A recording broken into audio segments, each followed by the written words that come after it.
number one on the list is Starfield. What Starfield is a first person, or I believe it's first person. I don't know if it's confirmed that yet, but it is the first new universe from the Bethesda Game Studios in 25 years. This comes from actually Bethesda.com. Starfield's the first new universe in 25 years. The award-winning creators of the Elder Scrolls V, Skyrim, and Fallout 4 are making Starfield. And in this next-generation RPG game set amongst the stars, RPG's role-playing game, you can create any character you want and explore with unparalleled freedom as you embark on an epic journey to answer humanity's greatest mystery. That's the tagline on Bethesda.com. Sounds pretty good to me. And then Todd Howard says, Starfield is like, quote, Skyrim in space. Now, to give you a little background on me, I loved Skyrim so much when it first came out. I dumped so many hours into that game. I love it. I tried it when VR, it came out with a VR port. I tried it on there. Loved it. Skyrim is just an incredible game. It's still getting re-released on PS5 and PS4 and Xbox One, Xbox Series X. It just keeps getting released because people love this game. It's like Grand Theft Auto 5. It just keeps going and going. So you can understand why people would be hype to get Starfield, this new endeavor by Bethesda Game Studios. However, not every console is going to be getting Starfield. This comes from actually Aaron Greenberg, who works over at Xbox, and he says this: Starfield will be Starfield will be launching exclusively on Xbox Series X or S and on PC November 11th, 2022. Game Pass members can play it day one as well on Xbox and PC. He says, I know we've said this all before, and none of that has or will change. So there you go, folks. It's coming to Xbox and Xbox only. It's not coming to PlayStation. I wanted to bring it up on the show today just because, people for some reason have been talking about that maybe it's coming to, PlayStation. I think one of the Bethesda guys was like, you never know, keep it open. But Aaron's like, no, it's staying on Xbox. And that is because Xbox has been scooping up studios, all right? And Bethesda is one of the biggest ones yet. So Xbox owns Bethesda.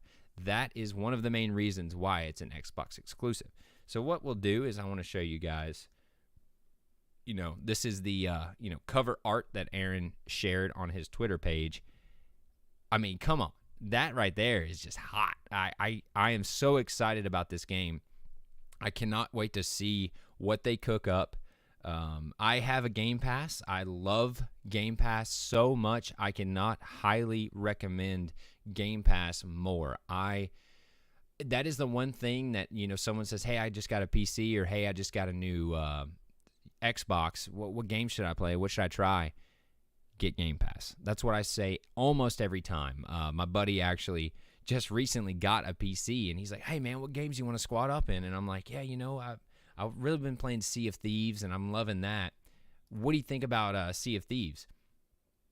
It's on Game Pass. You don't have to pay $40. I think it's $50, whatever it is.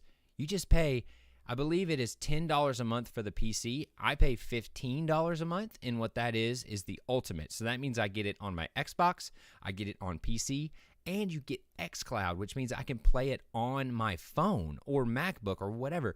It's incredible, and the amount of games and the quality of the games you get are just so high. It is well worth the money. So go check out Game Pass if you haven't. I can't recommend it enough. But Starfield, Xbox exclusive. Some people are upset about that. It is what it is, right? They bought Bethesda. It just makes sense that they would keep them in-house. And looking at the chat, Lane Williamson, Skyrim was an absolute masterpiece that has stood all this time. That is accurate so much. David Andrews says, if it's anything like Skyrim, it's something I got to get. Exclusivity is a bummer for both ways. Cross-compatible games are ruling right now. That's a great point. Talking about cross-compatible games, I don't know I don't know if Skyrim is going to be, single player or if it's going to be like multiplayer, huge, everyone can play with everyone. I'm not sure. Let me know in the chat if you do know or in the comments below. But that's a great point.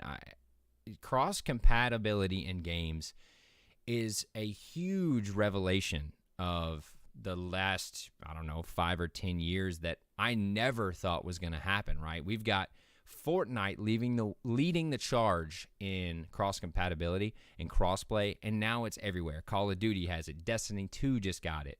And it's so fun because for the longest time, it was always, oh, I got an Xbox. Oh, I got a PlayStation.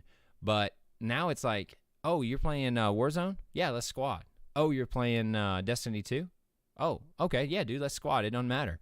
And that is a huge deal. It goes a long way, especially for people who aren't as fortunate as myself or others who can play multiple or have multiple consoles, right?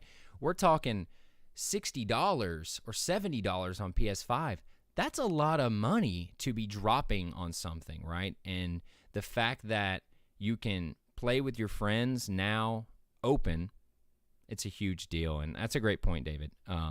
But going back to Starfield, I'm excited to play it. I think it's definitely worth looking into. And I wanted to show these other images from Twitter. It's from Starfield, but these are some of the places you can go. This one I believe is called Neon, and then New Atlantis is one of them, and then you have Aquila, which is awesome. I mean, look at the difference in these three. I'm kind of moving through them, but I just wanted to show you guys these concept art here of these different places. I am so excited about this game, and I wanted to bring it up because, like I said, it's exclusive to Xbox. People were on the fence again about it, but then Aaron comes back out, and he's like, look, guys, it's exclusive. Basically, get over it. And I love it. So that's Starfield. Let me know in the comments if you care about Starfield. Have you heard about this game? Are you going to get this game? Let me know. All right.